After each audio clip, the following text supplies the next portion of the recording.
Welcome to Porcelain Peak, dissecting all things horror and sci-fi. I think what you were trying to say, John, is it's the sweet treat that's hard to beat, and you don't mean your teat meat.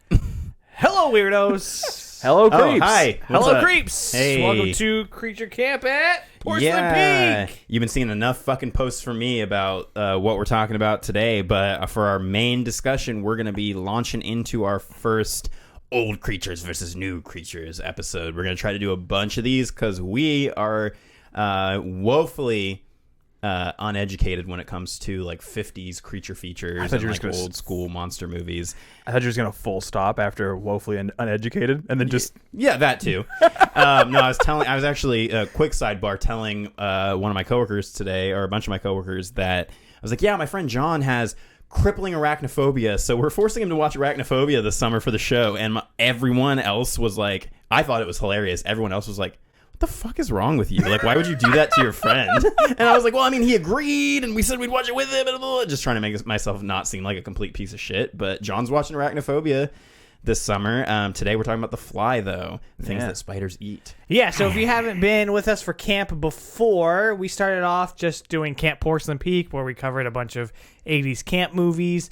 And then last year we did Space Camp. That was really fun. And we dressed up like astronauts, but thank God we didn't Like wear asses, those. more like. Yeah. Because those motherfuckers were hot. So for the next 2 months, we are going to be in summer camp. This year it's Creature Camp. So like Anthony said, we're watching a bunch of creature features.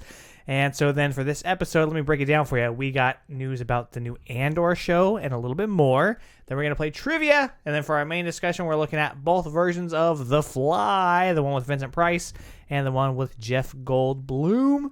And then for our final cut, we are breaking our binge with Obi-Wan, first 2 episodes, and the first episode of Stranger Things 4. Yeah. You guys ready to get started? Let's do this All thing. right, roll that chop. Why don't you take an ass and Lick my hole. Why don't you take an axe and chop it open? Before we get into the newsy news, John, Anthony, how are you guys? We had a long 3-day weekend. We're recording a little bit early. We're all feeling kind of squirrely. What's up with you? Well, I think you might need to call the CDC. Because I got the dreamer's disease. I got the music in me.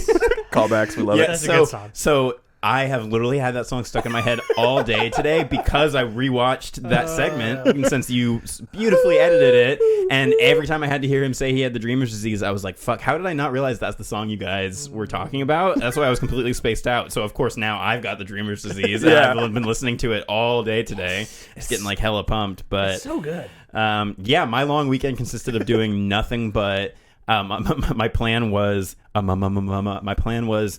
get up in the morning, watch a movie, nap. Watch a movie, nap. Watch a movie, nap. And each day I had a theme. So if you guys may have seen on Instagram, my first day was vampire movies. So I watched Boys from County Hell, Byzantium.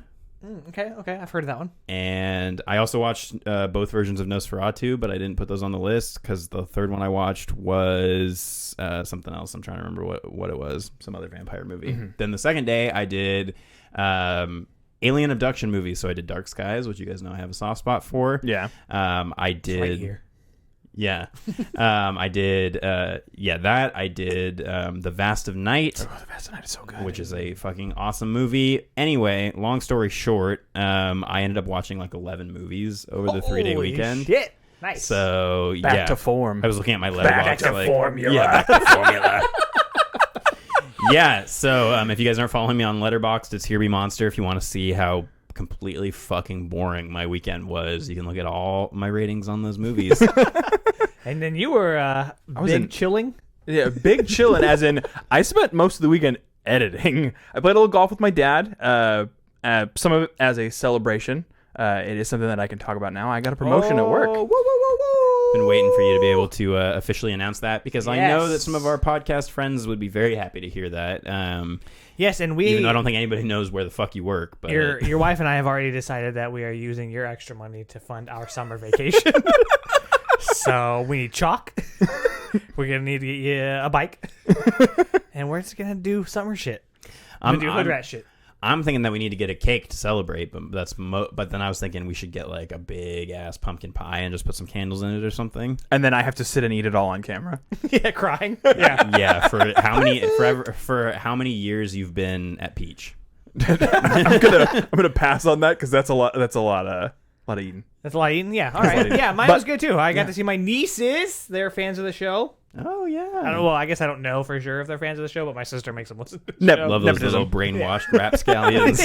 But yeah, it's a if you haven't noticed, also on our YouTube channel, we are doing a little additional editing, spreading the episode out into some additional editing. spreading them out into multiple parts. So you'll still be able to get the full episode either in audio or on Monday when it's released on YouTube. But Tuesday, Wednesday, Thursday, and Friday, you'll also get each individual section with a little more stank on it, a little more editing fun. Yeah, so if you're like, the only fucking reason I care about these guys is because they have dope trivia or I come for the news, you will be able to just tune into that segment and it's going to have, like he said, a little bit of stank on it, which is his way of saying he made some cool, funny edits and things are a little bit goofier and there's graphics that fly at your face and it's cool. Yeah. It's real cool. Check it's it a good out. time. We actually watched them, okay? We watch our own shit. We're smelling our own farts over here. Yeah. And it's working. And then a little... So we approve of our brand.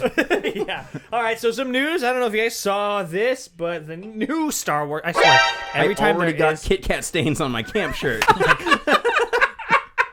Every time We've been here for 10 minutes. Every time they've released a Marvel show or a Star Wars show or whatever, then they already have announced the next one. It's already ready to go. It's fucking nuts. It's like nonstop. So I didn't know that this Andor show was happening. Yeah, so that's what it is. Yeah, so I didn't know that this Andor... Well, I knew a long time ago. Yeah, that we it talked had about it in the good, the bad, and the ugly news segment that we did. That's how fucking long ago. During quarantine. Yeah, that we talked about that, and so I didn't think it was happening anymore because they shuffle their plans around all the time. But I guess, but then I saw the Vanity Fair thing came out or whatever. Everybody looking all depressed and with their lightsabers out, and I was like, oh, I guess he is still part of the things that they're doing. But so is this what he was doing during Rogue One, or do we know? Because if you've seen Rogue One, his character kind of comes to an end in that movie. So I would assume this has to be before? a prequel of some sort Okay. to Rogue One, which is cool.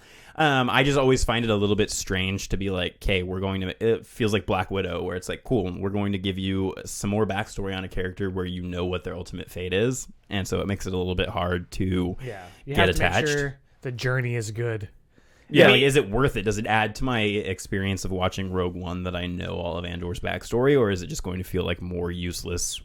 This could have been a Wikipedia article that I read like on an afternoon. Yeah, I think that was literally my complaint about the concept of it when we talked about it 2 fucking years ago. Wow. Was it's a nothing burger if it doesn't do anything for your experience watching Rogue One. Yeah, but if it makes Rogue One better, I'm down for that.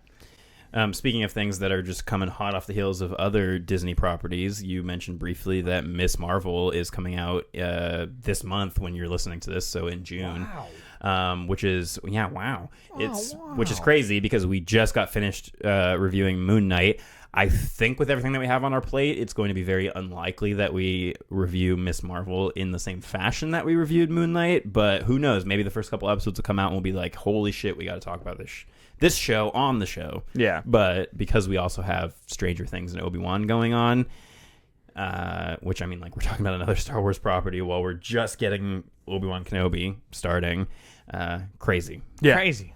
All right, is that other news? Any other news? I had a couple other small little things. So, as you guys may have seen, it's been all over Instagram. Winnie the Pooh passed into the public domain, which means now there is a Winnie the Pooh Blood and Honey horror movie, a slasher coming out with slashers dressed as Pooh and Piglet. And so that's happening. What the fuck? It's about slasher maniacs. That's it's called dope, Blood and Honey. dude. Yeah.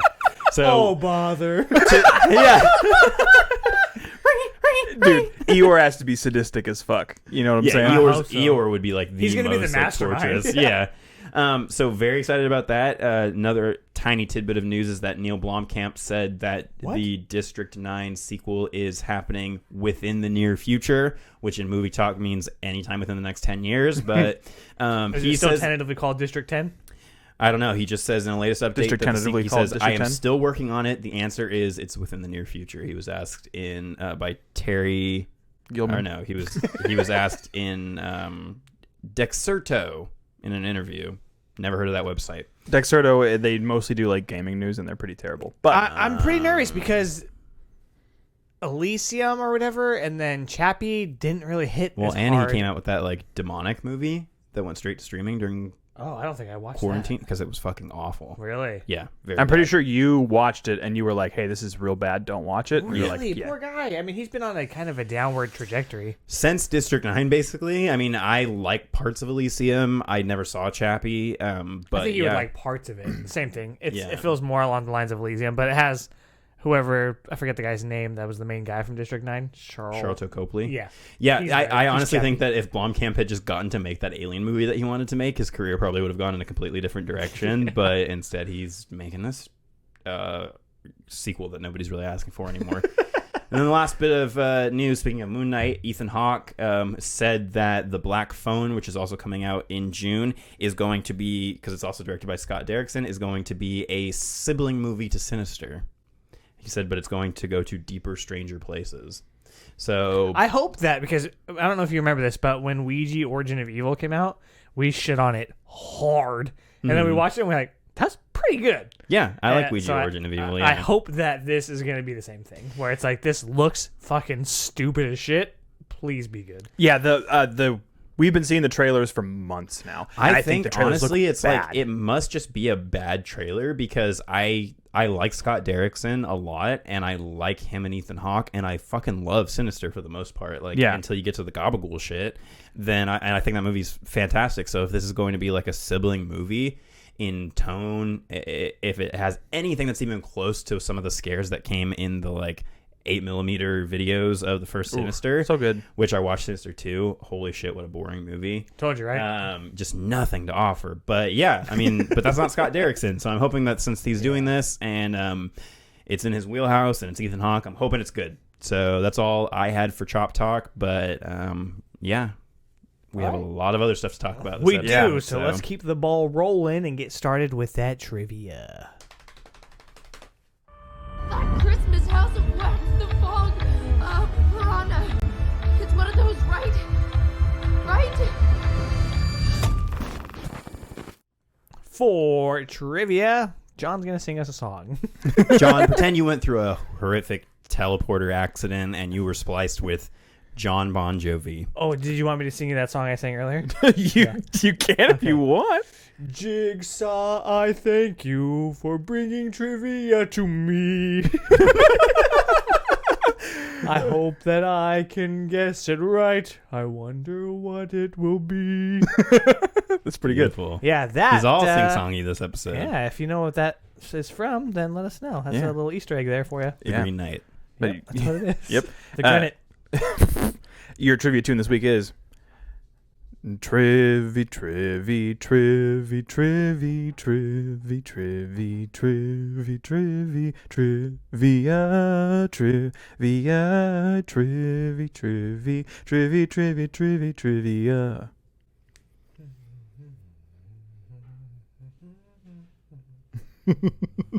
Fuck, dude. That sounds so familiar. Yeah. Yeah, it should be.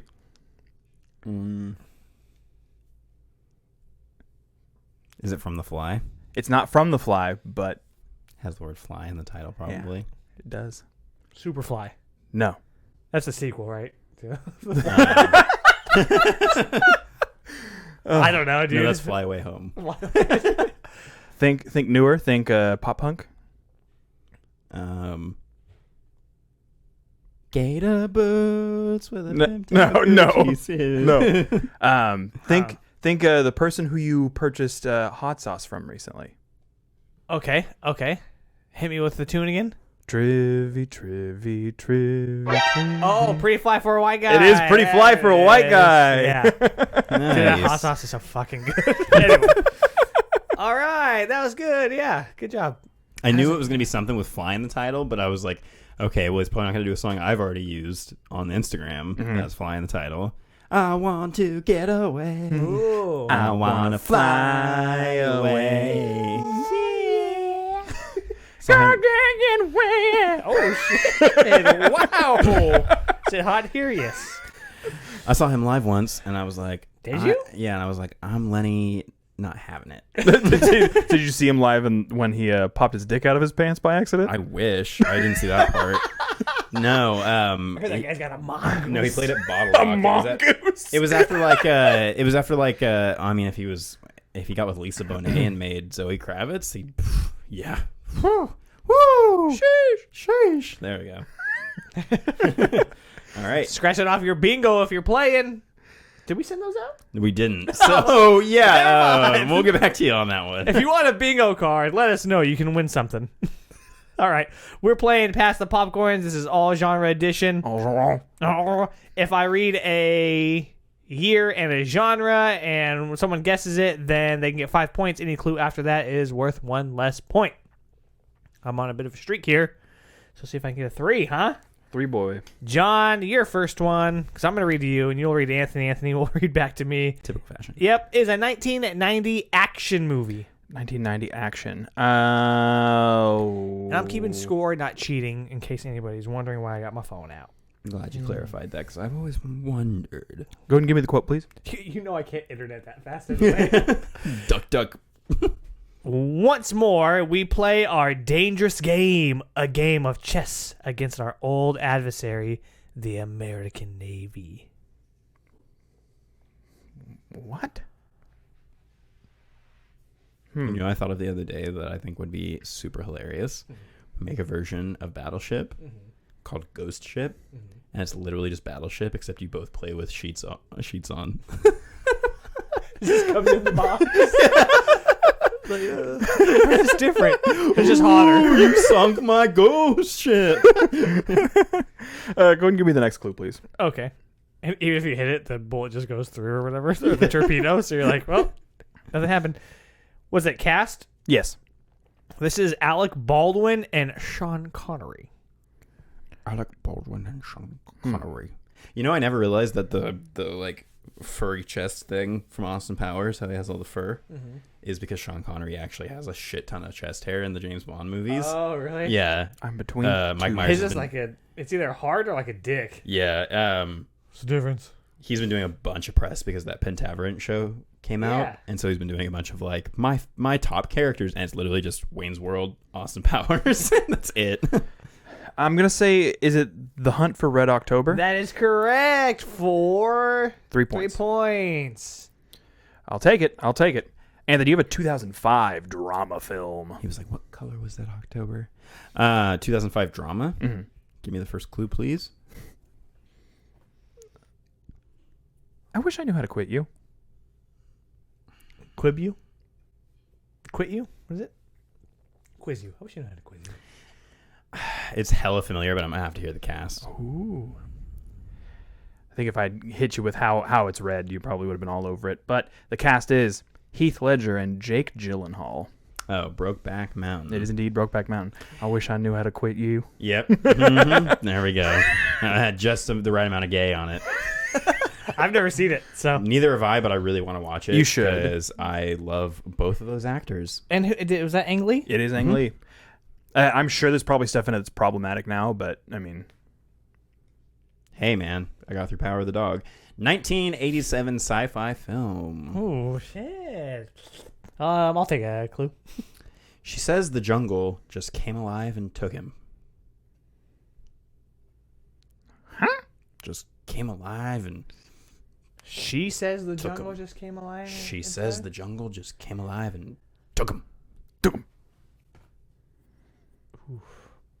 The jungle. Jungle boy. She says the jungle just came alive and took him.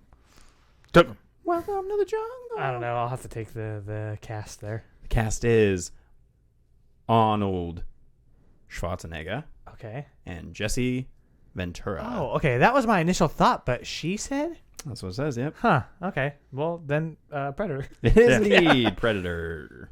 Threes all around. She threw me off. Yeah, I knew that was going to, because you always think of that as an all-male cast, which it is. I don't know at what part. Maybe they're interviewing a villager or something. We'll know when we rewatch the movies. All right, cool. So at the end of that round, we were all sitting at 3. John, You have a 1995 animation. What was the year again? 1995. 95 animation. 1995. Go ahead and give me the quote, please. Okay. To infinity and beyond. Toy Story. I don't think there's any way you could have read that would have made it anyway difficult for me to guess. No, I'm still all over this. God damn it. It's Toy Story, and now I'm turned on. That was 4? It is indeed 4. Anthony, you have a 1983 drama. Give me that first clue, baby. Say hello to my little friend. Say hello to my little friend. When it turns into Ray Romano, it's awful, huh? Scarface? Aw. Yeah, it is indeed Scarface. Scarface, which I have not seen. But... Nice. 4 points for you, sir. Tone, you have a 1971 drama film. Fuck. All right, go ahead and give me the quote. The quote is, "It had been a wonderful evening, and what I needed now, to give it the perfect ending, was a little of the Ludwig van." Oh. A Clockwork Orange? It is a Clockwork Orange. Nice job. Thanks, buddy. I did not think I was getting that one, to be honest with you. Ludwig van. Yeah, that's the only thing. Yeah. All right. At the end of round 2, we are all at 7. 7. Okay. 7.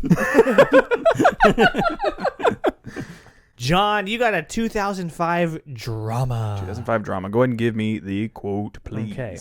Well, if Jane does die, it will be a comfort to know she was in pursuit of Mr. Bingley. Mr. Bean. The fuck, though? Give me the cast, please. Okay, that's going to be old Donnie Sutherland and Keira Knightley. Not to be confused with Keira Daly. Mm-hmm.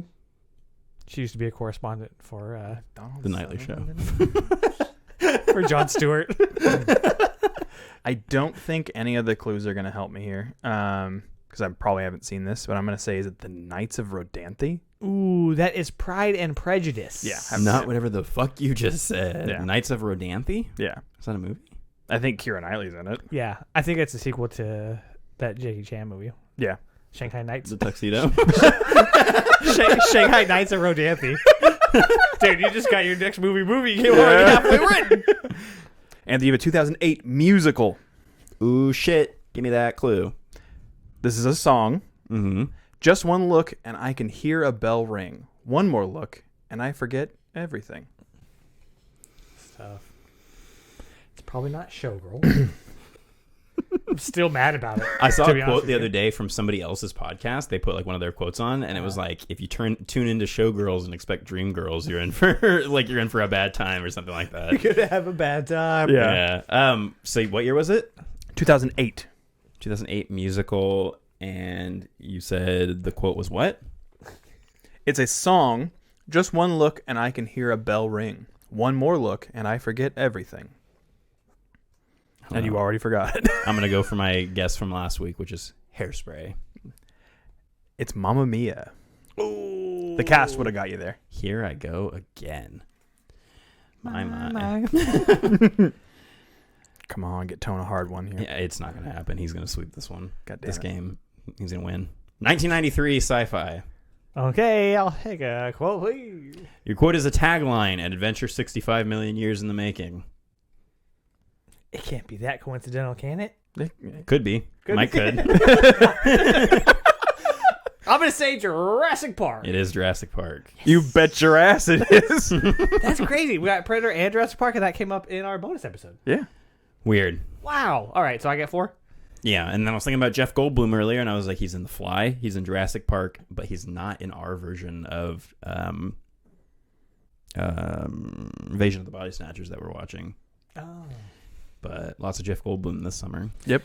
Well, at the end of that round, the boys are at 7, and I am at 11. Yep. Classic 7-7-11. John, you got a 1994 drama. 7-Eleven was an inside job. 7-7-11. 7-Eleven was a part-time job. Give me the quote, please. All right, Zed's dead, baby. Zed's dead.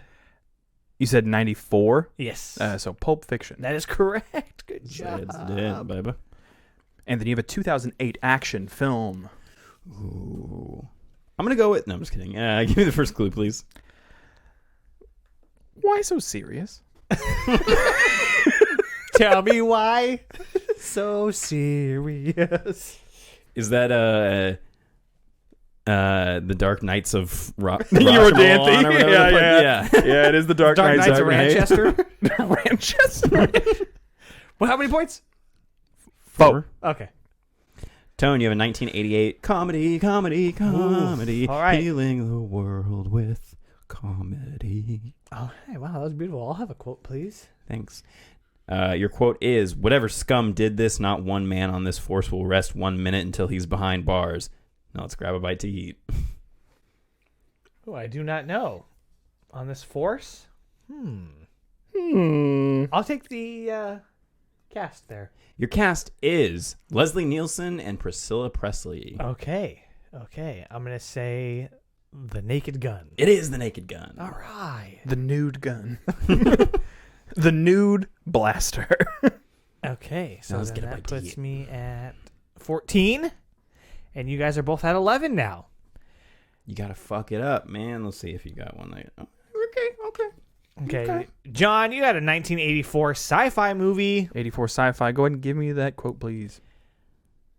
You still don't get it, do you? He'll find her. That's what he does. That's all he does. The Terminator. That is correct. Nice job. I'll take it. Anthony, you have a 1990 drama film. Hit me with that first clue. I love her so much. Tell her ditto. Fuck. What was that? I missed the first part. 1990 drama. 1990 drama. I love her so much. Tell her ditto. Yeah. It's not Pokemon. Not I'm Pokemon. gonna have to take the cast, but I'll probably get it after that. You definitely will. It is Demi Moore and Patrick Swayze. Ghost. It is indeed Ghost. For 3? Both 3. I knew that. I was like, where did I get? Because as a kid, before I ever knew Ditto as a Pokemon, I knew Ditto from Ghost. And so I was trying to remember where the fuck I got that from. Tone, you have a 2006 comedy. Okay. I'll have a quote, please. Your quote is, "Oh my God, I'm getting pulled over. Everyone just pretend to be normal."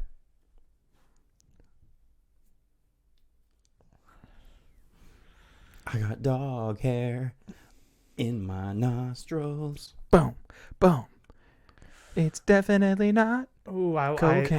have an idea. What is it? The year again? You know, it looks extra suspicious when you go, "I have an idea." Okay. And then you... No, I don't. I'm just saying for the audience. I can see on for this the side, audience. we know. Okay. 2006 comedy. I just don't want the audience to call you out on it. What Oh. we'd have been about 16? Don't help him out at all. Let him do the mental math. 16 or 17. Oh my God. Oh, my God. I'm going to say Super Troopers. It's Little Miss Sunshine. Is it? Mm-hmm. Fuck me. All right. Yes! You Back at it, baby. Got a chance. I should have just done the crowd. All right, John, you're in the lead. Would you have gotten it from the cast? It's Greg Kinnear and Toni Collette. Ooh, maybe not. Because that sounds like Hereditary. Isn't that also Greg Kinnear and Toni Collette? All right, we're at 14, John. You're at 15. You got a 2005 action movie. 2005 action. Go ahead and give me the quote, please. All right, I think you're going to cinch it here, buddy. Bats frighten me. It's time my enemies share my dread. Please share my dread. It's weird that they're both here. Is that it's 2005, correct? Yeah, Yeah, so Batman Begins. that is correct. All right, Anthony, to tie this up, you'll need to guess it off of this. I would say you're probably better off just to get the quotes and try to get some points at all. 2006 drama. Why, though? Because you either win or you lose. Yeah, but not I guess even it's a not as second much place, of a or- crushing defeat if I guess 2006 what? Drama. In so many dramas. Yeah, I'm not confident enough. Just give me the first clue. I want to at least try to guess it. Recently, I planned and set in motion events to execute the perfect bank robbery. Ooh. Let me get a little peeky? Like a blinder? Such a good one. Mm-hmm.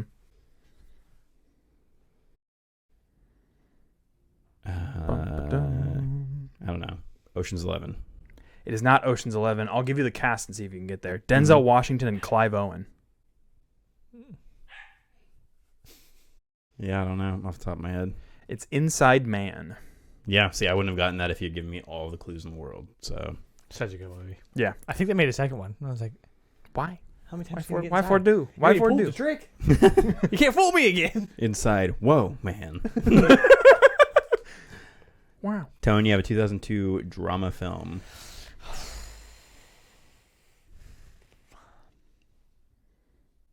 I can't even think of a drama. I'll just take the quote. The quote is, I killed the last honorable man 15 years ago. The priest and me, we live by the same principles. See, I knew that this one was going to trip you up, probably, if Little Miss Sunshine didn't. Okay, go ahead and give me the cast. The cast is Liam Neeson's and Daniel Day-Lewis. Oh. There Will Be Blood. It is Gangs of New York. Oh, Liam Neeson's in that? Mhm. Shit. Apparently. I don't know if he's in it for. Daniel. I don't think he's in it for very long because I think Liam Neeson is Leo's dad. I think he's in it for Papa? the whole time, but he's wearing other people's faces. Yeah. Yeah, he's wearing Daniel Day-Lewis's face, method acting as whatever character he plays in that. Yep. New York? Yeah. He is New York. Yeah, Daniel Day-Lewis. He method acted as the Big Apple. Yep. All right, John, you win with 19. I'll take it. Hey, man, Back on top. you knocked him off his little streakage that he was getting on, so I'm happy about that. I am just going to say this season hasn't been too hot on trivia for me. I think my brain's melting out of my ear holes. I think I think you still have the most wins, though. Yeah. I mean, But I it's- won't the last gap is forever at this closing, rate. yeah. Yeah. Speaking of the gap. I don't know. That mean- oh, because Old Navy clothing, owns- like Old as- Navy. Oh, the yeah, Gap. all right. Yeah, Yeah, yeah. cool. All right, let's get wrapping up for trivia. If you want bonus trivia, we do that on Patreon. We're going to tell you more about that in just a little bit here, but just so we can mention these. This week we did 3 quizzes that we each made. I did a Kit Kat taste test, which I thought Kit was fun. Kat patty whack, as you Kit called Kat it. patty whack, yeah. So we John? tasted a Kit Kat and then you punched us in the balls. Yeah. Yeah. So if you He want said, to "What see flavor?" that, you gotta pay. Yeah, You gotta pay a little extra. A little Skrilla. A little green for the scrotes. John? Mine is a As my creature mom used to always a creature say. bracket where I took 16 of cinema's most famous movie creatures and we put them against each other until we had one victor at the end, as Yeah, decided by spoiler these two alert, gentlemen. Godzilla versus Kong happened.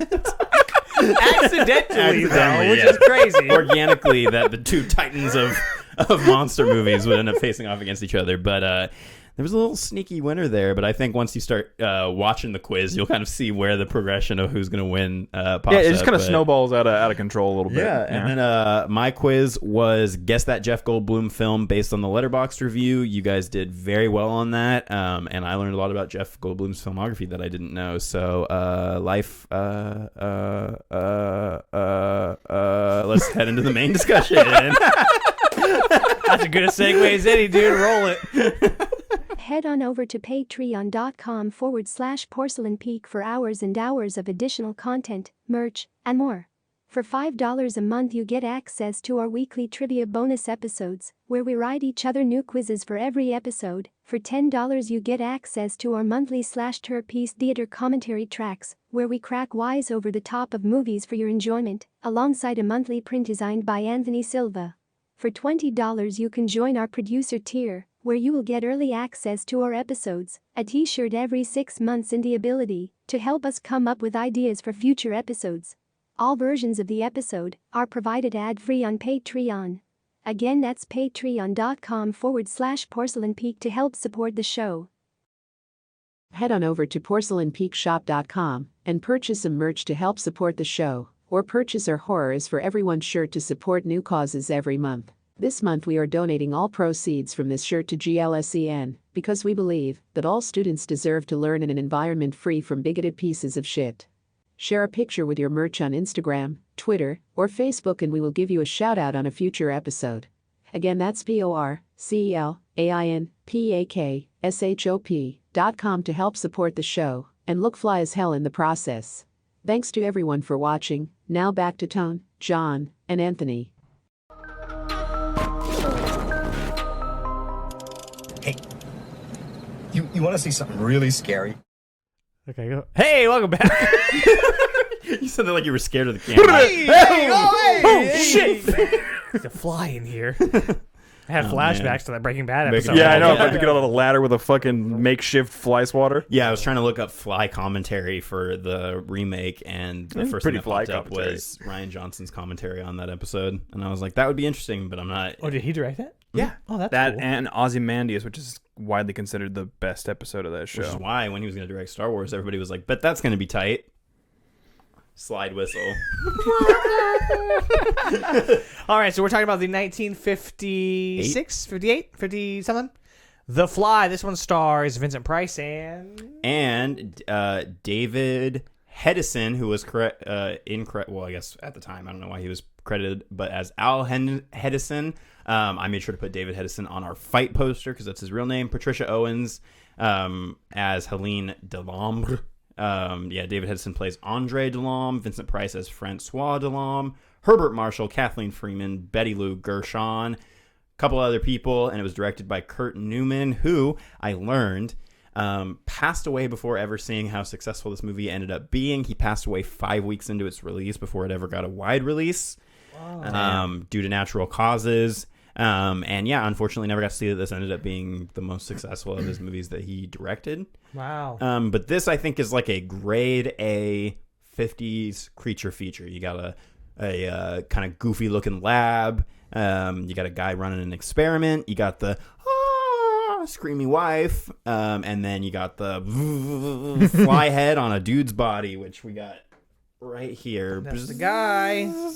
Yeah, so this movie, I think if you're going back to this after watching the Cronenberg version, you might be in for a little bit of a surprise because this is pretty straightforward.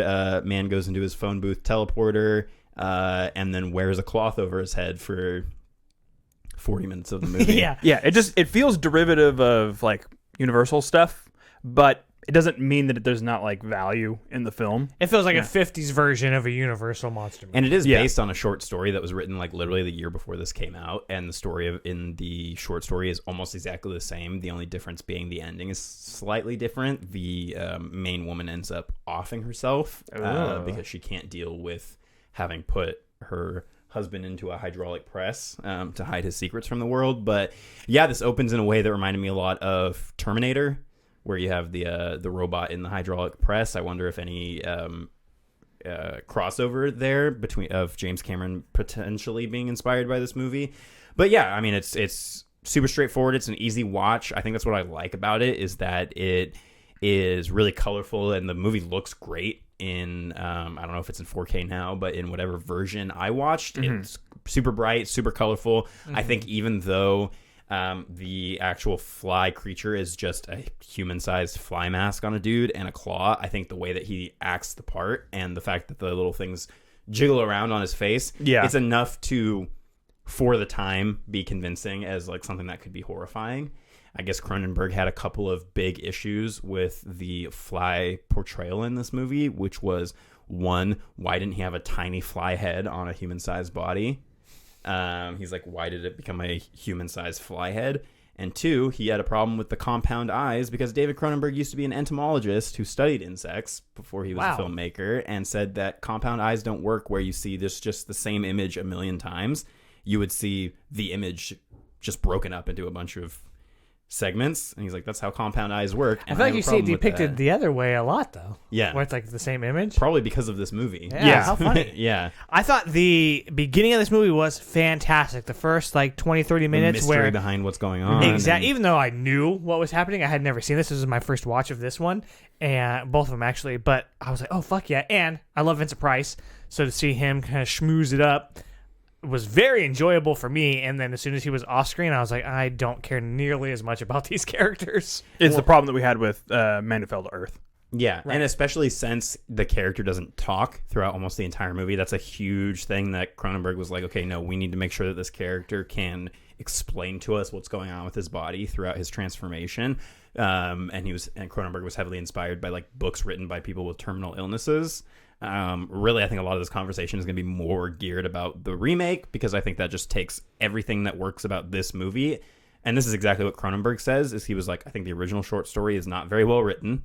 And he was like, and I don't think the original movie is anything to really write home about, but I think somewhere in there is a really good concept, and I'm going to take that and I'm going to apply that to a story that's about disease and old age and all this stuff. But for the original, and for how simple it is, I think it's a good time, and you get through it in an hour and 20 minutes. It's a short film like those 50s movies were. It must have been a real trip getting out of like the 50s and the 60s and stuff and starting to see movies come out that were like 2+ hours long. I could see why people would be like, what the fuck is this? Because everything was just barely over an hour, like when we go back to these old like classic movies.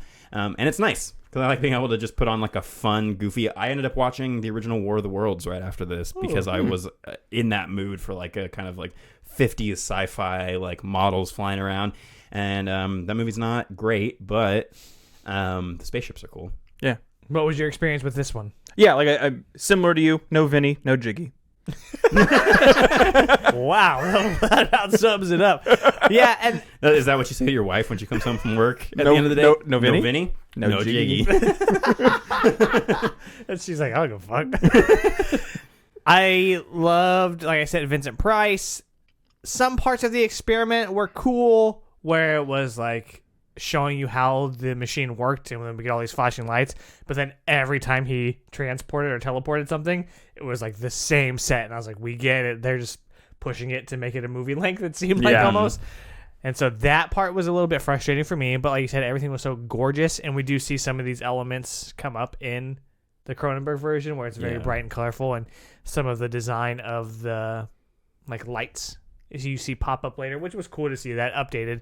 I think that I didn't really get like, so she wanted to kill the fly parts and nobody knew, but then she wanted to save the fly because it was still kind of human. It's just weird, and it kept getting bigger, so was the thought that it was gonna get human size. Like, it was a weird idea. Oh, fuck that fly. Yeah. Maybe, yeah.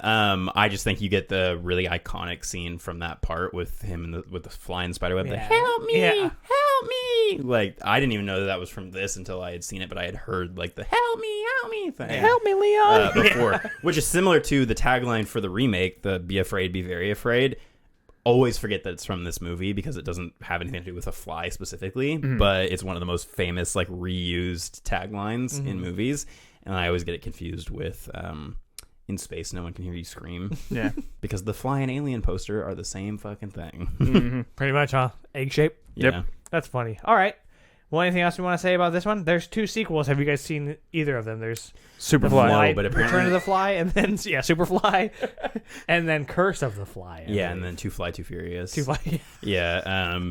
Fly Away Home. Yeah, no, I haven't seen the sequels, but apparently there is a well-known Mandela effect surrounding this movie where a lot of people are convinced that it was originally shown in black and white, but this movie was never shot in black and white, but both of the sequels were. So I think Weird. Yeah, so a lot of people are either convinced that they must have watched it on a black and white TV that couldn't support color, and that's why they think the original was in black and white, or they saw the sequels and got them confused. But I haven't seen any of the sequels to this one. I have seen the remake a bunch of times, and that's what got me to go back and rewatch the Vincent Price one. Apparently Jeff Goldblum wrote a letter to Vincent Price when he was making the remake saying like, hey, I love your version of the movie. And I think it's funny that it's Vincent Price's version of the movie, even though he's not the main character. Hardly in it. Yeah, that was very disappointing for me. I thought he was going to be the main character when I first watched it because he gets billed as, it's a Vincent Price movie. Right, and because Goldblum is billed top for that, and then he is the Fly, I thought we were going to get a Vincent Price the Fly. Yeah, and I guess Vincent Price wrote back and said that he loved the remake up to a certain point, and then it became too overboard, like it was too much. Yeah. And that's cool that he did that. Yeah. So Vincent Price seems like he was a cool guy. But yeah, let's talk about Cronenberg's remake. Now, originally, I know Cronenberg was not supposed to direct this. He was supposed to be directing Total Recall. Wow. Which is another movie that we've talked about on here, but I could see the body horror getting amplified in that. Yeah, I guess he and Dino De Laurentiis did not see eye to eye on the creative direction of Total Recall, so Cronenberg left that project. The director of The Fly at the time had a tragedy in his life and had to dip out of the movie, and so Cronenberg was able to slide in, and his only stipulation was, I get to rewrite the entire script to be exactly the way that I want it to be, which included changing all the character names because they were originally the same as in the original movie. Brundle is named after a car racer, Martin Brundle, because Cronenberg just names all of his characters after cars and car drivers. And And yeah, he decided that he wanted to make the movie an allegory. A lot of people see it as an allegory for the AIDS epidemic because of the time that it came out. He says that his intention was mostly for it to just be an overall aging and disease and what it's like to be not only the person who's going through their body failing them in old age, but also being the significant other of that person and what you have to go through watching that person's body fall apart.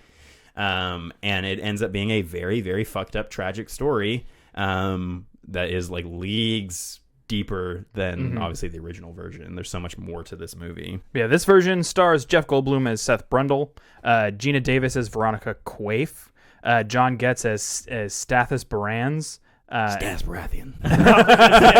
and Joy Bushell as Tawny. Those are the top billed people, and the cast goes out much further than that. I want to say Cronenberg's even in it. I think Yeah, he's he the plays doctor. gynecologist. Yeah, okay. And the reason versus for that is maggot. because I guess Gina Davis didn't want another actor playing the gynecologist because it's a sensitive scene, and so Cronenberg was like, I don't usually like to cameo in my movies, even though he's also in Videodrome as the person in the Videodrome helmet, because James Woods was afraid he would get electrocuted by the prop. But I also we would have been better off. I rewatched Videodrome after since I knew that we were going to be doing this movie, and I wanted to have another Cronenberg to kind of in my head compare it to. But I think that this movie is Cronenberg at his absolute finest when it comes to not only the body horror, but like the sexuality themes, like how Seth is talking so much in the beginning about having to understand the flesh, and that's paralleling with him getting to know Gina Davis's character. They were dating in real life cool. during this movie, and that was part of the reason why they didn't want to cast Gina Davis originally, was because Cronenberg didn't want to work with an actual couple. But then when he saw them screen test together, he was like, she's the only actress that can keep up with Goldblum's like weird idiosyncrasies and his performance. It's crazy, dude, because I feel like you have this idea of Goldblum now, and it's so like its own thing, right? It's just Jeff Goldblum. He's created a character around like when we see him in like Jurassic Park or even The Lost World, he's not as idiosyncratic. Yeah. And then when I went back and watched this, I was like, oh my god, like this is so much Goldblum in this, and he's so good as like the fly and the twitching. I was like, wow, this is brilliant. I guess they did that on purpose because they wanted to have something to be able to match the puppet up with Goldblum once he was no longer in the makeup. And so they were like, we need your character to have something that he does that our puppeteers can replicate. And he was like, cool. And so he started twitching as Brundle, but it seems like he kind of absorbed that into his personality and his character as Jeff Goldblum past this movie. But yeah, there's so much that he does, so many subtleties with his performance in this, to where you can tell he's going to be a fly like way before he ever becomes a fly.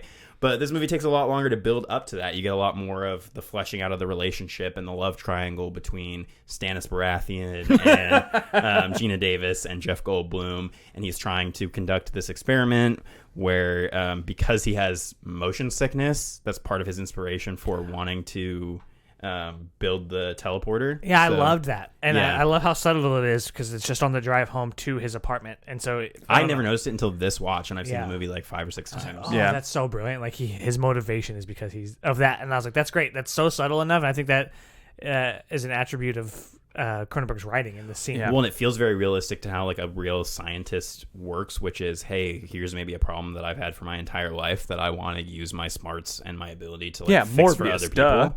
Yeah, it's Morbid time. Really, Morbius. Really, I would say that The Fly rips a lot from Morbius in terms of the plot. In terms of the plot, yeah. And I did hear that Jeff Goldblum did make people wheel him in all of the Fly makeup to and from the bathroom. Yeah. And he had to squat over the toilet with his like big fly body. He's stuck to the sides. Yeah. But yeah, I love how exploratory the Seth Brundle as a character is, and just allowing Jeff Goldblum to kind of go into the madness of like trying to figure out this teleporter, situation. But then after shit goes awry, figuring out what's happening to him and how like inquisitive he is about those things. And he's so good at taking a character who a lot of the time I think, and there are parts of this where he starts to change, where he starts to act a lot more as like the hot-headed, like really unlikable science-obsessed guy that you would kind of assume from all of these, like the Victor Frankenstein type. Like there's very rarely a version of Frankenstein where Victor Frankenstein isn't the asshole who's just obsessed with his experiment and his science, but they do so much to set up Seth Brundle as a likable character with little things like, oh, I dress the same every day because it gives me less to think about. That's what Einstein did. Him, like, when he's talking to her and he's talking about wanting to when he's talking to Ronnie and he's talking about how he wants her to film all of his stuff and he's like drawing in the air with a French fry, and like there's so many little likable things about him that even up to him starting to transform and become grotesque, you still don't really feel like he's the monster. Like, he feels like a victim and he feels like he's sick. And when he finally does start breaking down to her and he's like, he does kind of this movie's version of the help me, but it's heartbreaking when his fucking ear falls off and then he's like, help me. Yeah. It's super tragic, and all to be able to kind of like, even up to them somehow making the makeup, which is one grotesque, Oscar, but it's grotesque and fucking. I mean, this scarred me as a kid, and that's why I kept coming back to this movie, was because it was some of the most incredible like transformation makeup I had ever seen, and this is right on the heels of American Werewolf in London. So these guys are like at the top. These aren't the same. It's not the same team, but they're competing against each other for like who can do the coolest fucking transformation on screen. And I really think that this won an Oscar for a reason, because it is still probably the coolest stage by stage transformation makeup I've ever seen in a movie. And the fact that it is all practical and he turns into a puppet that you still feel sorry for, like it still somehow is able to translate sympathy through this grotesque, slimy, like eyeballs melting, jaw falling off puppet. Like it's impressive. Yeah. And that's something that a lot of people who collaborate with Cronenberg talk about, which is he works on such a higher like emotional level in terms of what he wants his effects to look like. He won't come up like most directors and say, I think that needs like more eyes and more horns.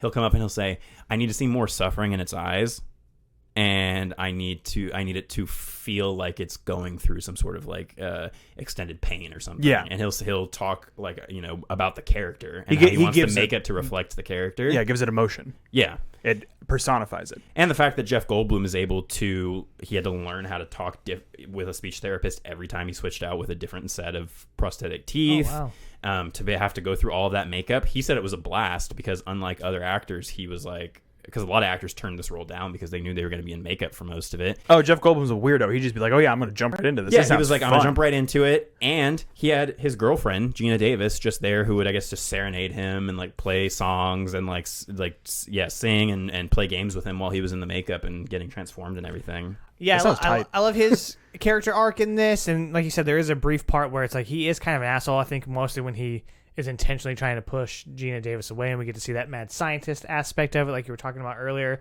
And then when he's with that other woman, you really get to see it. And even that wrist-breaking scene was fucking tight. Who apparently, because Cronenberg shoots all of his movies in usually Toronto, but he's Canadian, so he shoots all of his stuff in Canada. I guess that guy is fought Muhammad Ali and Frazier in the ring, and has never been knocked off his feet. At the time, had never been knocked off of his feet in the ring, and so they purposely hired this like Canadian like big time guy to be the one that gets his arm snapped in half. That's pretty cool. But outside of Goldblum's performance, I thought Gina Davis was fantastic. Yeah, she never feels like the kind of character that you see in the original, where it's just constant like, yeah, she's not there to scream in distress type character. Like, she's very smart from the beginning. She's trying to take advantage of him. She shows up and she's like, I'm a reporter trying to get a story, and fuck you. And she ends up like kind of slowly falling in love with him, and then having to watch him suffer. His life's work turn into this like immense amount of suffering for him, which is foreshadowed when he rolls over on that little computer chip and cuts himself. It's supposed to show that his own technology is going to be his downfall. And then the actor, her editor, I thought he was good too. At first you think he's going to be this huge asshole, and he kind of is. Which is why he took the part, is because his character seems that way and then turns into a hero character at the end. And then we get this abortion stuff, which was pretty heavy, and it was something I was not expecting to happen, but I think it makes sense in the context of the movie. And then we get that taboos of the human body like Cronenberg. Well, and I think that it's also it kind of comments on what is happening with this with the main storyline, and that he should have stopped. And if he'd stopped pursuing this teleporter thing, he wouldn't have put himself through all of this trouble. Yeah. I mean, and because of everything going on right now, the abortion stuff obviously hit pretty hard. I was like, this is fucking crazy. Like, it's still topical, which it really shouldn't be. But I liked his arc a lot too, and we get the kind of dream sequence with the birth, and where he's just a total dick, and I was like, dude, fuck this guy. He's But the then we only get to see him character that really... carries over into the sequel. Oh, really? Yeah. Yeah. We get to see him be really sympathetic and try to help her to what she wants. Yeah, and I love that idea too. Not a single one of the main 3 characters in this movie feels underserved, and they all feel like they have multi-dimensional, interesting characters. And really, it is just those 3 characters. Yeah, there's like side characters that show up, but really the movie, and Cronenberg even commented, he was like, yeah, I know it seems unrealistic that Gina Davis only has 2 people in her life, but he was like, I really wanted the entire movie to be focused on these 3 characters. Yeah. That's it. And really, the original movie was like that. It was the wife, Vincent Price, and the scientist. Yeah. It was just 3 characters, really, and the son. But yeah, the sequel I've seen, it's got Eric Stoltz. It tries to do this pretty much the exact same movie, just over again with a shittier effects budget that leads to a dumber looking monster, and there's a pretty horrific scene where a dog gets turned inside out. And is it the same characters? So it's Gina Davis dropped out in the beginning, so there's a scene that's like either a different actress in the birth scene or it's her and they just reuse the footage, but it's about their kid. So Eric Stoltz plays the kid who since childhood has been kept in a lab because they know he's going to probably transform into a fly. Yeah, he's Marty McFly. Yeah, he's Marty McFly. Okay, that makes sense. Yeah. Anywho, yeah, I love this movie. I think all of the parallels to old age, I mean, that's something that I am afraid of is losing my youth and becoming old. I'm about to turn 30, so it's something that I'm having to think about a little bit. Something that you guys have had to think about for several dozen years now. And, fuck you, dude. I can't wait. And then we're just going to be able to talk shit to you. Hey, and then you can't say shit until we turn 40. I'm always going to be older than you. Or, I mean, younger than you. Nailing it. All right. Yep. Well, so for me, this was on my shameful misses list. So Why? we did it through we didn't do a redemption, but we had to watch it. Yeah, I mean, for this, and it was kind of perfect timing. Yeah, once Creature Camp is over, we'll probably catch up, and we'll do one that's the 2 of us, and then we can allude to this episode in the future. Right. But so I will hit you with the typical questions, because I think you and I are both on record saying that this movie is a fucking masterpiece. Yeah. So why did it take you so long? Well, part of it was I didn't have the exposure to it growing up or anything like that. And then once I was interested in it, I didn't want to watch it without seeing the original first because I don't know if that's weird. But Yeah, I know Nice that's been your excuse like as long as I've known you. yeah, which makes sense. I wanted to see it. I wanted to know what Vincent Price did with it. And I thought that it would add appreciation to the newer one. And I think it does. Yeah. This is one of those rare instances, I guess, where the remake is better.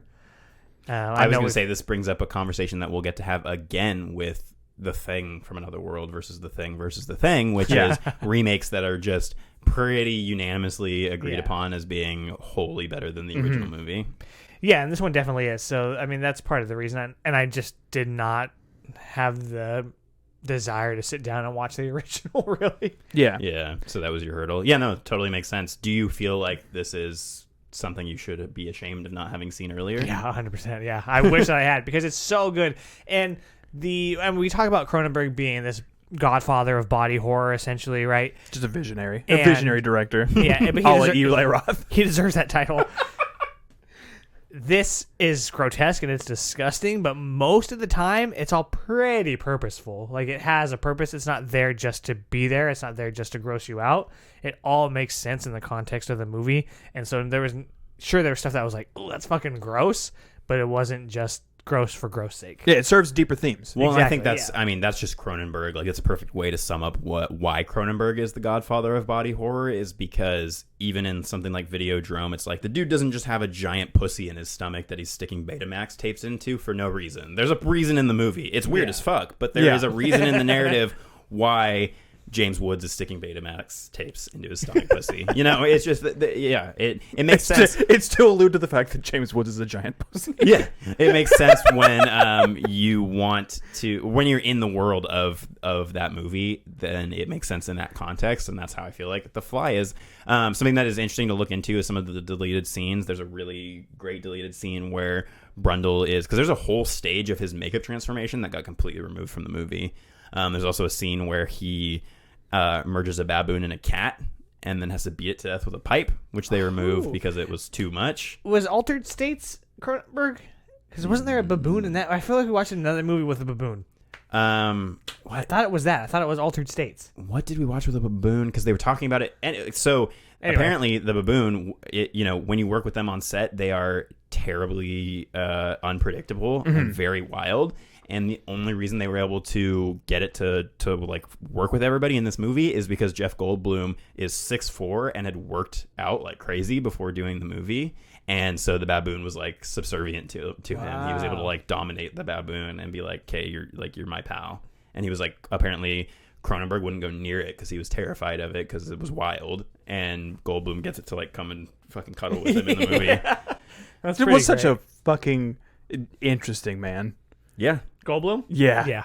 The baboon, I meant. Yeah. Well, so there were a lot of other people considered for this role. Michael Keaton was one of the front runners for this role. Do you feel like this would have worked half as well with anybody else in the main role outside of Goldblum? No. I think it's hard to say. It's hard to take Goldblum out of any Goldblum role and say that somebody else would have done it better. Like, I mean, you can't take Goldblum out of Jurassic Park and say that movie wouldn't immediately lose like 25% of what makes that like a masterpiece. Yeah, the smarminess, the sex appeal. I mean, there are so many people who like Sexual Awakening is him all like damn, the 80s was all just big permed hair, huh? Yeah. That's the most distracting part of the movie for me is just all the big permed hair. Like even Goldblum's got hair just going everywhere. I can't imagine this with somebody else. I think a lot of it was because of the idiosyncrasies that he displays in this movie, and he does it so well. It's not just a weird Jeff Goldblum role. He just embodies it.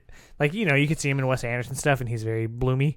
Yeah. But in this, it makes sense in the context of the movie. It's not just there to be him. Yeah. And I think that's cool to see that he isn't just... Because I think a lot of people now seeing him and stuff would just be like, oh, he's just a plug-and-play actor, where it's like you just put Jeff Goldblum in Thor Ragnarok because you wanted Jeff Goldblum. Yeah. As opposed to like, no, he's actually a really talented actor who can break out of that if he wants to and do other stuff. It's just that that's his public persona, and he gets a lot of attention and jobs off of that public persona.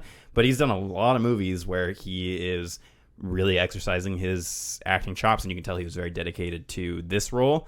And it definitely made me want to go watch more Cronenberg because I haven't seen his original Crimes of the Future, which is not at all tied to the new Crimes of the Future, but it was... Oh, he already made a Crimes of the Future movie? Yeah, completely unrelated story, just also called Crimes of the Future. Interesting. Yeah, I haven't seen Scanners, but I watched Videodrome, which is fucking amazing. I love that movie, and Have you seen Rabid? No? I have seen Rabid, yeah. And I've seen Shivers?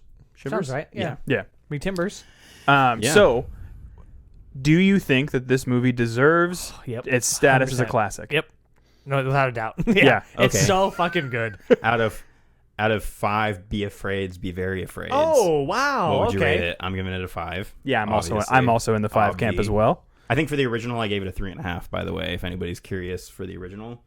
It's probably a 2.5 for me, but still a watchable film and still a good time. The remake just removes its need for existence off of the planet. It is wholly a better film for me. Yeah, and it's different enough that it doesn't feel like they just ripped anything off. It's the only thing that's the same is there's a teleportation. It's like Gus Van Sant's Psycho, like so different from the original that it really just stands on its own 2 legs. Oh God! All right, and that's gonna wrap it up for Porcelain Peak. No, I mean, I guess I'll say 5. You guys pressured me into it. No, you say what you want. One of us. One of us. I mean, I've only seen it the once, so I would feel weird giving it a 5, but so I'll say 4.5. 4.5? I think that it could be a 5, though. I want to see. I want to see more and see how much I appreciate it on rewatch. Because watch The Fly 2, and then it'll make you apprate the original enough to give it a 5. Yeah. So you have to watch The Fly 3, Tokyo Flutter. I don't want to watch any of that. Sugar. But yeah, I mean, I thought it was great. I loved it, and I would definitely watch it again, and I highly recommend it to anyone who has not seen it. Yeah, so I think that is a good place for us to wrap up our very first excursion into Creature Camp. We're in the deep, dark woods, finding secret labs where dudes are turning themselves into fly monsters, and so far it's pretty fucking crazy. Good thing we got these shirts on. Yep. to protect us. Yeah, Protect and us if from you want one, flying Kit Kats. let us know. We'll think about it. Yeah. Yeah, because right now they're only available on the three of us and Porcelain producer Ashley the intern. Yeah. She says, "Bitch, you better make me one." It's okay. I'm sorry. Don't hurt me. I'm sorry. And on that note, the producer, she's calling right now. She says, "You guys need to fucking move on to Final Cut." I think. Can't argue with that. So Let's do it, John. Roll 'em. What do you know? I asked for Final Cut, and I got it! For our final cut this week, we're talking about Stranger Things Season 4, Episode 1 only. yeah, so most of you may be watching this or listening to this and thinking, these motherfuckers, they don't know there's a whole 6 episodes of Stranger Things out? We don't give a shit because we're doing hashtag break the binge. Hashtag break the binge. In case you haven't seen all over Instagram or on the show where we've been announcing it for weeks now, we are watching Stranger Things 1 episode at a time. Before we get into our thoughts on this episode, how are we enjoying the first week of breaking the binge? Because I know a lot of people have been having trouble because there are other people who are doing this with us. Shout out to Chuck from Chuck Goes to the Movies, Brooke and Mark from Podcast on Elm Street. Oh, and I think Brooke gave us a review on Apple Podcasts. Oh, nice. I believe. Thought somebody did. So thanks, buddy. And then, huge shout out to them. Shout out to Steven at Vayu. Mrs. Jigsaw is also joining me in the excursion, which I did not anticipate at all. Yeah, and Porcelain producer Ashley the intern said, no, thank you. Yeah, I think our old friend of the podcast, Carlos, I think he said he was doing it, right? Yeah. Oh, man. So that's Check him out at Dreamer's disease. GG_Carleone on Twitch. He is an affiliate, and he's been having a lot of fun on there. I would doing be some crazy stuff. surprised if he stuck with it because he seems like he would want to keep going. Yeah, I'm gonna say right off the rip. Come a little closer. A little closer. I fucking hate it so far. It's so awful. It is ruining my ability to just function. Because I want to know what happens. See, and I think that makes sense coming from you because you are such a hardcore Stranger Things fan. I honestly am loving it so far because I'm still riding the hype of how good that first episode was, and it's only Friday until we get to watch the next one, and it gives me something to look forward to for the next 6 or 7 weeks or whatever. And that's really fun because, like you pointed out earlier, there's a lot of people that have binged this already and they're done with it and they're on a second watch, or they're gonna have to wait the 7 weeks for the second part to come out. Yeah, and we're gonna be just going from one part to the next, pretty much. Little dopamine hits. Yeah, the first episode was good, especially at the end where I was like, God damn it, I could easily watch a second one. And Netflix was like, let's play it. And I was like, no. It does what last season of Stranger Things did, which is it starts immediately introducing new characters and making me scared because whenever you introduce new characters to a show that it's very ensemble based, it can work out like the 11 goes and meets her sister episode, which is terribly. Or it can work out like Billy from last season, Billy and Max, who turned out to be great additional characters. And so for this season, when they started introducing the new high school kids and the new Hellfire Club D&D guy and everything, I was like, nervous. But they're so good at taking a character like Billy in the beginning of season 3 and taking them from unlikable to somebody you're crying over at the end of the season. Yeah. So I trust the Duffer Brothers to make these characters that we care about by the end. But so far in the first season, I was like, okay, I kind of just want to know what's going on with the main crew. And we do get to catch up with all of them. It's crazy how much older they look already between seasons. And in the timeline of the show, I think it's been 6 months, 186 days or something since we saw them last, which isn't a ton of time, but they look significantly different. But you can tell there's been a pandemic between. Yeah, you can tell that some of these people are season. full-grown adults at this like, point. Whoa, so that was surprising for me. And then the fact that Jonathan and Nancy are still in high school was surprising for me. I thought they had graduated. Steve's out, so Steve's graduated. Yeah. But because of him and I think it's Robin, one of their conversations in season 3, I thought they were both out. And I thought all of the older crew were out. But I guess they're seniors now at this point. I guess. It's very confusing. Weird, yeah. Because they're going to spend most of the season not going to school anyway, so who cares? Yeah. A couple of notes right off the rip. the majority of the main cast has not lost their funny bone. Dustin is still hilarious. Yeah, I thought that the moments with him, I love when he's talking with Steve on the phone and he's like, "You're just mad that I have another older male friend or whatever." I do really like that they had that. I loved the montage scene of them going and trying to explain D&D to different people and get them to join the group, because I was like, I've been doing that for years of my life now, is trying to explain D&D to people and get them to play with me. Yeah, and myself included. Yeah. Case and point. And and I loved that this season obviously is very heavily Nightmare on Elm Street inspired. I had forgotten that was potentially mentioned earlier. I know we had talked about Robert Englund being a part of it, but I don't think until we started hearing his voice that I remembered. Is that his voice? Because I mentioned it to my buddy Josh, and he said that he looked it up and he couldn't find anything that said it was his voice. And I was like, dude, if that's not his voice, then someone ripped his voice off. Like, it sounds just like a Sinister Freddy. Yeah. Like a more Sinister Freddy. I would be shocked if it's not him, and I think that maybe when your friend looked, he may not have been credited as that character yet, because this whole season hasn't come out. Yeah. But something else that I will say is that we only got a brief glimpse of the villain, who I assume is going to be called Vecna, because that's what they always do in these seasons, is they have the villain of the D&D campaign be the name of the big villain. Which is near and dear to my heart, because the first D&D campaign I ever played, our characters were worshipping and trying to find Vecna. So the fact that this season is using that name and that character is super cool. But I love that we're getting a character who is a dude in makeup as the bad guy. Yeah. Because we were just talking about The Fly and how amazing the practical makeup is in that. And in this, it's a dude who had to sit for like 8 hours in a makeup chair and get makeup applied, and he looks fucking terrifying and cool, as opposed to like giant CG meat monster, which looked fine in season 2, or giant cloud smoke monster in season 2, or CG Demogorgon in season 1, Demodogs in season 2. It's cool that they're finally bringing in a dude villain. Yeah, and a dude in makeup. So I watched recently, it was a video by a channel called Nerdstalgic on YouTube, and it breaks down why there's this like homogenization of like these CG creatures over the course of the last like 10-15 years. Why everything looks like A Quiet Place. Yeah, exactly. Why the Demogorgon also kind of looks like the creature from A Quiet Place, and why they all kind of blend together in this weird mishmash kind of way. And a lot of it is that they all reuse similar assets, because they're trying to one-up the next thing, and they want to make it look scary, but in reality, everybody is working on the same platforms, with the same program, so they're all pulling from similar aspects. They're adding their own touches to them, but it makes everything feel like it's all part of the same universe. We'll link down in the description for that specific video, because it is a fantastic watch. I would highly suggest to check it out. And when you say we, I mean me. The royal we. Yeah. Right. No, I agree with that. That's funny.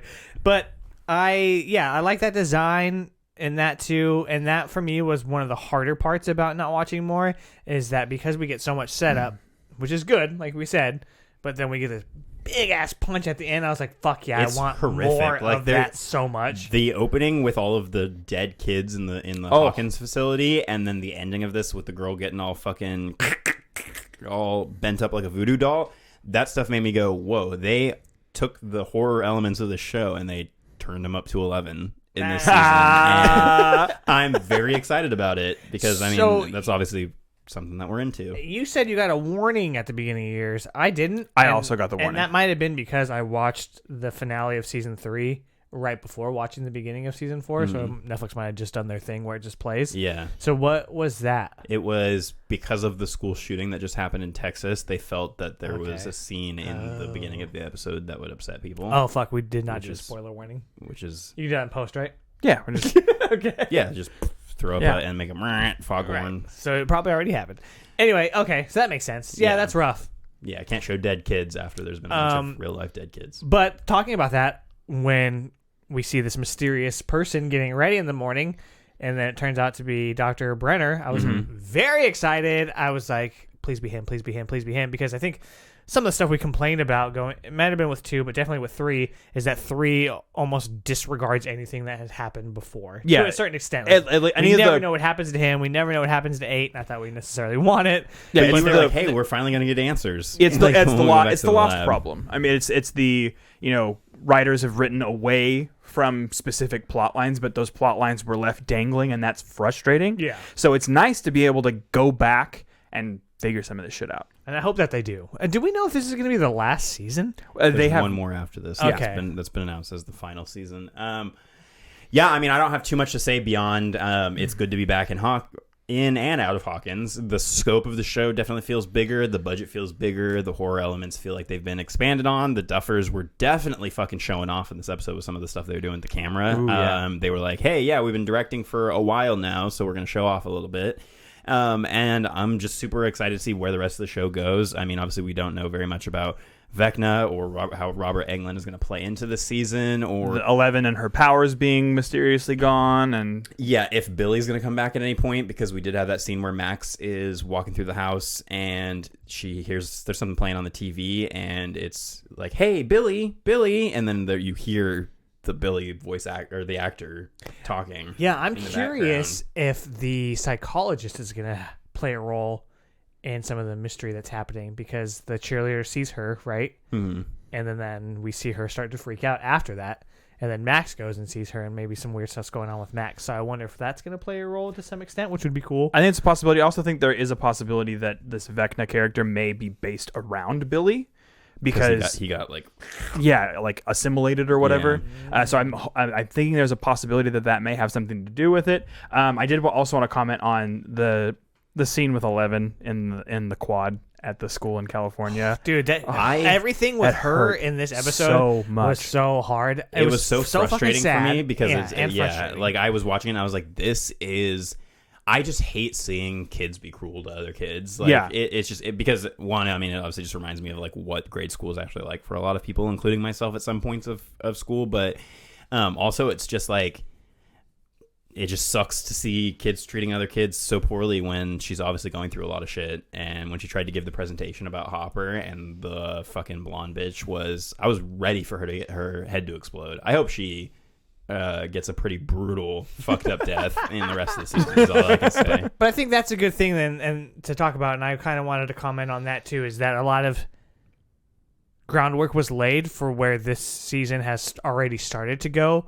where one, we get 11's emotional state, loss of powers. She's got the Spider-Man 2 disease, apparently. She got the dreamer's disease, you know? She got the nightmare's disease. She got erectile dysfunction. Yeah. So I think that's interesting to see that. I like the exploring her emotional side. I also like exploring what's going on with Max, where she has now disconnected herself from the group almost entirely. And we're seeing the repercussions of what happened in season 3. And then also something that was seeded in season 3 is that the friend group in general is starting to split apart. And now we see that with Lucas, right? Yeah, Lucas, and joining the basketball team. Yeah, and now he's becoming a sports star kind of thing. And the kids being in separate towns too, like being separated and everything. Yeah. And so, I mean, they got to grow up. We're seeing them grow up, and now it feels like seeing them kind of grow apart. Yeah. We have some cheerleader who's trying to go down a K-hole in the episode. Hey, whoa, hey. And hey, she went down a K-hole and got fucking ripped apart. So, yeah, that was nuts. So overall, I'm very excited to see where it goes. I've done my best to not have anything spoilers. I've just seen a lot more. I've just seen pictures of Vecna, and none of them are descriptive enough for me to tell what the fuck's going on. So. Anything that looks remotely Stranger Things related, I'm just like, I don't care if there's cool stuff that was below it or whatever. I just scroll right on past it. I threw a Doritos bag away from me just because it had the Debbie Corgan on. I was like, no. Get that! I ate the chips. You spoiled the chips. I didn't eat the chips. I just went like this. I just opened the bag and I put it inside out. And then I don't look in the bag. Put the chips back in. I'm just like, I ate it upside down. Yeah, I'm excited about what Friday brings, and excited for us to jump back in and see if any of our theories get proven correct in the next couple episodes. It's very weird to be talking about a show that we know in our mind we could find out the answers to all of these things tonight, but we are willfully choosing not to do that. But that's, there's not a lot going on in our lives, and we need things to make things a little bit more exciting, which includes manufacturing tension in a TV show for ourselves. I still hate it. If you're breaking the binge, let us know how it's going. If you started with us and decided I can't fucking do this, let us know too. That's perfectly within your rights. You are not. We're the insane ones, not you. You're not contractually obligated in the way that I am, because they're both handling it well. It's rough for me. There was times when I was like, I definitely could have watched one more. Yeah. and been good. Oh no, if I had to watch one more, it'd be Snowball. one more and then one more, But and then it's speaking of over. Shows that we were able to watch multiple episodes of. Let's talk about Obi-Wan Kenobi. Yeah, so we are kind of breaking the binge with Obi-Wan Kenobi as well, mostly because we have to. Yeah.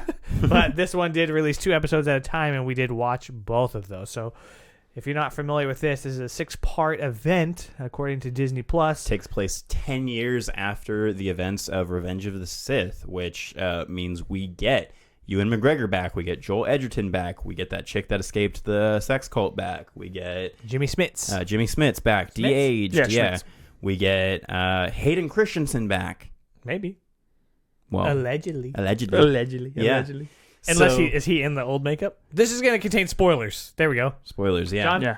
I assume that's him in the makeup in the reveal at the end of episode 2. Okay. But yeah, so just talking about episode 1, I watched episode 1 one night and then watched episode 2 the next night because I wanted to kind of sort of break it up a little bit. Episode 1 was a nice introduction to like where everybody is right now, but it didn't really blow me away. It wasn't until episode 2 that I felt like, okay, I'm sold on this show and where it's going. But yeah, pretty much the premise of this is Obi-Wan is out and hiding in the desert on Tatooine watching little baby Luke. We get a little answer to where Luke got his little starfighter thing. I assume he'll get that back at some point because that's supposed to be a gift from Obi-Wan, I guess. But yeah, he's got some animosity with Joel Edgerton, who's like, yo, you stay the fuck away from my family. You get off my lawn, Obi-Wan Kenobi. Yeah. Basically killed my brother. Yeah, and then the show is kind of killed my brother. surprising to me. Almost, the first episode was split down the middle between being Obi-Wan's story and being a little 9-10-year-old Leia's. A little Leia. Yeah, which at first I was like, oh, brother, Star Wars and kids. Then you heard her talk, and you're like, God damn it. Well, God damn it, you've took done her- it again. It took her a little bit to grow on me, but once I realized that she was going to be another case of the little girl from Bly Manor, perfectly splendid. As soon as I realized that they were the same like caliber of actress, I was like, okay, I'm totally sold. And she is so rambunctious and smart, and just so many lines that she delivers to Obi-Wan, especially in that second episode. Yeah. Are hilarious, and she really just like knocks him down a few pegs. But Obi-Wan does some pretty fucking badass stuff, especially in that second episode. It's hard to talk about them separately because it's kind of a continuous story. But for me, with the first one, it was kind of like what we talked about with the original Fly, when Obi-Wan, or in this case, Ewan McGregor, wasn't on screen. I wasn't as invested as when he was on screen because I thought his performance, at least in these first 2, has been fantastic. Yeah, it's kind of incredible how easily he's able to slip back into that character and then add 10 years on top of it. Yeah. Yep. Our Lord and Savior. We talked about kind of how goofy the Inquisitors are. We got Space Pinhead and Space Raiden. My least favorite part of the show so far. The third sister's not as bad as those 2. I think that her acting is terrible. Really? What are your thoughts on that? I'm in the middle with that one. I think that the third sister is compelling. I'm interested to She's see so where that one goes. note. I want to see her do. I want something. That's fair. Yeah. Yeah. There's not going to be any arc to her. But especially Flea is in this. Flea and his crew, they totally remind me. I think I said this in a group chat, but Bulkin's skull from the Power Rangers. Absolutely. Just, Once you made that every time I heard, I was like, which made me sad that Flea's character got windmill lightsaber, got his face. Well, it cut away before we saw him get his face windmill lightsabered off. So maybe he just got his face cut off and he's just going to be like Taserface. Yeah. And then Taserface. Yeah. We got to see Obi-Wan fist fight some dudes. Oh yeah. In this second episode. But yeah. What did the first one do for you? How were you? Because I mean, you're probably, I guess, the biggest Star Wars fan of all of us. Yeah. I loved. Arguably. I was invested in what was going on Tatooine, but the little Leia stuff, it just that's what got you. Yeah, it warmed my heart. I was the opposite. I was like, I'm invested in what's going on with Obi-Wan. Did not give a shit about the Leia stuff until episode 2. In episode 1, I was like, okay, are we really making the setup of why he's leaving the planet? One, it's like, oh, it's poetry. It rhymes. Yeah. Because of course, I was just waiting for Jimmy Schmitz to say, help us, Obi-Wan, you're our only hope. I know, yeah, dude, yeah, and I was too. like, thank God that they like refrained from using that line, because Star Wars is just obviously so, it's become a running joke that it's like poetry, it rhymes, everything has to tie into It's itself. all cyclical. So I was like, of course he's leaving the planet for Leia, But I kind of like that idea that like he would kind of see the importance of her reaching out, and there would be a reason why she reaches out to him specifically in A New Hope. Yeah. Because of experience with him here. And I love kind of that development where this feels like something that could actually enrich your viewing of the other Star Wars movies and like Leia's character. It's so weird that the universe has become so expansive now that we're following shows where we've known for 50 years that this character dies at the hands of Darth Vader and goes on to be a Force ghost or whatever. Or like in the case of Leia, we know her entire arc through being a princess to being a general to when she flies out into space and becomes a Jedi person and all this. And we're seeing her now at this little girl point in her life and getting to see kind of like the roots being planted of her being rebellious because she's going to lead a rebellion, and getting to see Alderaan, this planet that we got to see get blown up, but we've never really gotten to see it be explored as a planet. Yeah, that part where they Super cool to mentioned it, where they're like, "This is going to be yours" or whatever someday, and I was like, "Ugh." Well, and also seeing the actual connection between Leia and Padme, in that people are seeing when Obi-Wan says you remind me of someone, a friend, I was like, that is so heartbreaking, and that's just Ewan McGregor's performance, and when he at the end of it, and I talked about this with you, and I talked about this with the other podcast guys, but when he learns that Anakin is still alive and he has that look on his face, like when he's realizing what the fuck she's talking about, and then he walks out and Leia's like, "Are you okay? Like, what's going on?" And he just says Anakin, and then it's like, boom. Yeah. And Anakin like senses it in the Force, basically, and opens his eyes. I was like, holy shit, chills. Yeah. Throughout my entire body. Yeah, so I guess real quick, just some of the premise of the show. So I'm trying to turn the air on a little bit more. It's hot in here. Is that the Inquisitors are hunting Jedi. One of the Inquisitors, the third sister, specifically wants Obi-Wan. We're not 100% sure why in the first episode. It's assumed that it's because she knows that Anakin and Obi-Wan have a connection, and she wants to get on Vader's good side. And then we find that out concretely in episode 2, where she's like, "I want you for him. I'm taking you to him." Yeah, and the main Inquisitor guy with the bald head, the Grand Inquisitor, the pinhead guy, he's from the Clone Wars show. The Inquisitors, as an entire concept, are from the Clone Wars show. They fly around with their little helicopter lightsabers and everything. And so when Dave Filoni is involved, which he is with this, then you know Clone Wars characters are going to show up. And those are, from my understanding, Jedi that were there after the fall and have been turned. Yeah, and they serve Vader as like the extension of Order 66. Well, yeah, because they're killing all the rest of the Jedi. Because they're only allowed to be 2 Siths at any time. Right. So they're not Siths. They're just Force sensitive people who have been taught things about the dark side. So they're really good at parkour. Yeah. I was getting so frustrated when Obi-Wan wouldn't just take out his fucking lightsaber to deflect any of those blaster bolts toward the end, but I did like that, much like 11 in Stranger Things, there's the parallel of he's been out of training and out of his like abilities for so long that it takes literally a life or death situation with Leia for him to, again, very emotionally reach out with the Force and save her.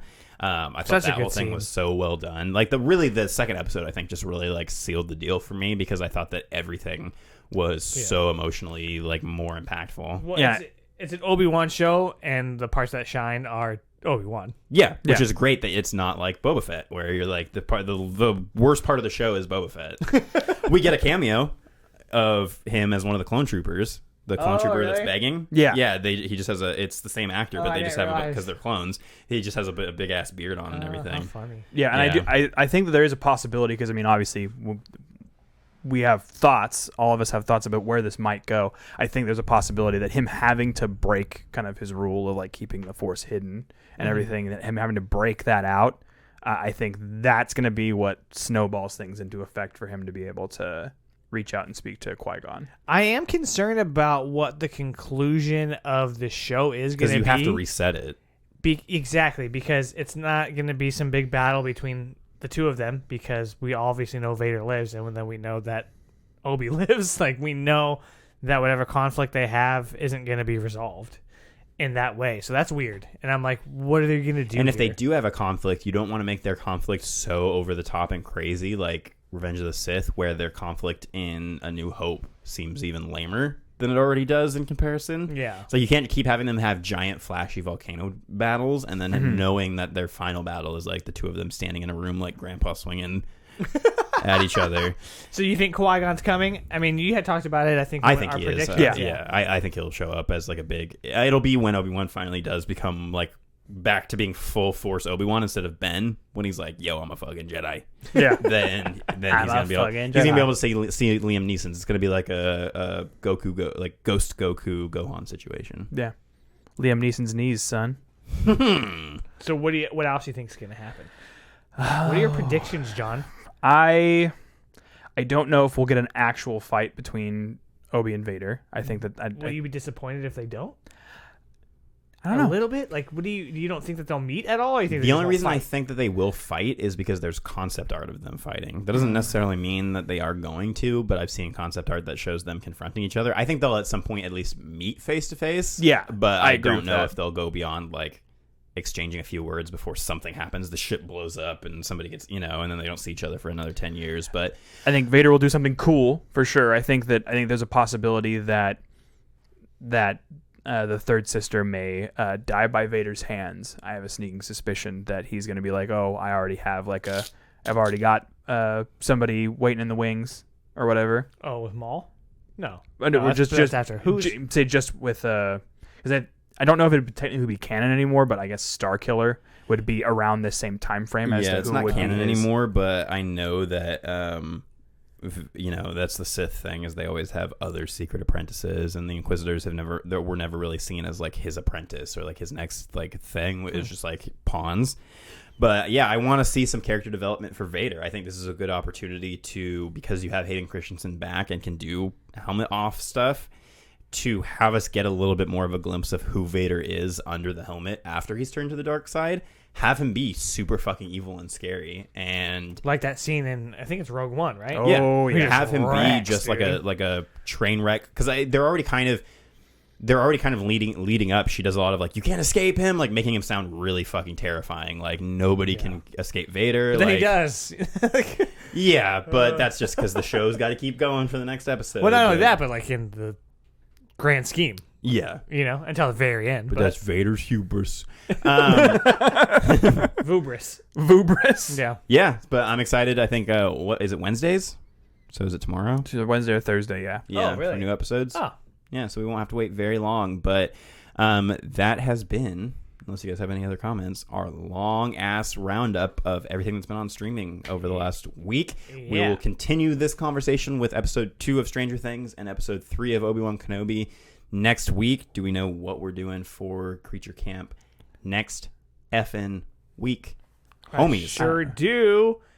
We are doing Invasion of the Body Snatchers from 1956 and the all-new Cronenberg Crimes of the Future. So, because we don't know for sure whether Crimes of the Future is going to be a wide release or whether do you know if it's going to be a wide release? I have no idea.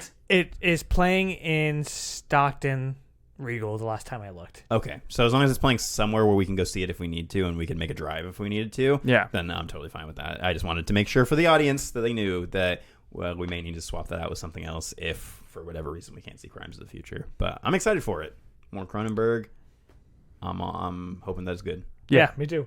And then that's what we're doing. And then, like Anthony said, for a final cut, we'll talk more about Obi and Stranger Things Season 4.2. So break that binge. Thank you so much for listening to this episode. We hope that you enjoyed it. If you have views and opinions, let us know over on Instagram. But that's going to wrap it up. I've been Tone. You've been Counselor Tone. Counselor Tone. Fuck, yeah. oh, Counselor Tony. Bring you some candy. I've been Counselor John. And I've been a counselor, but also Park Fly finds a way. Internet darling Anthony. See you next week, campers. Keep it campy.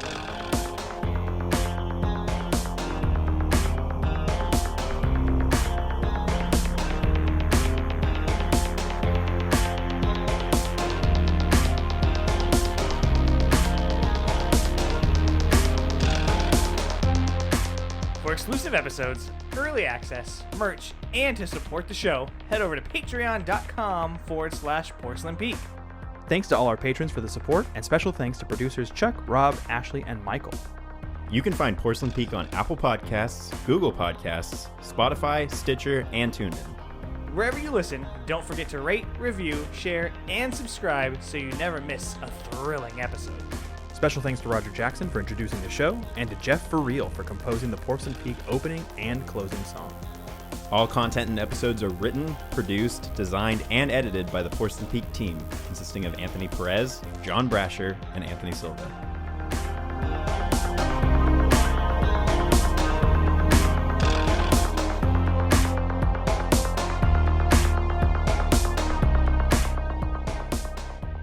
This has been here words for Weirdos Production.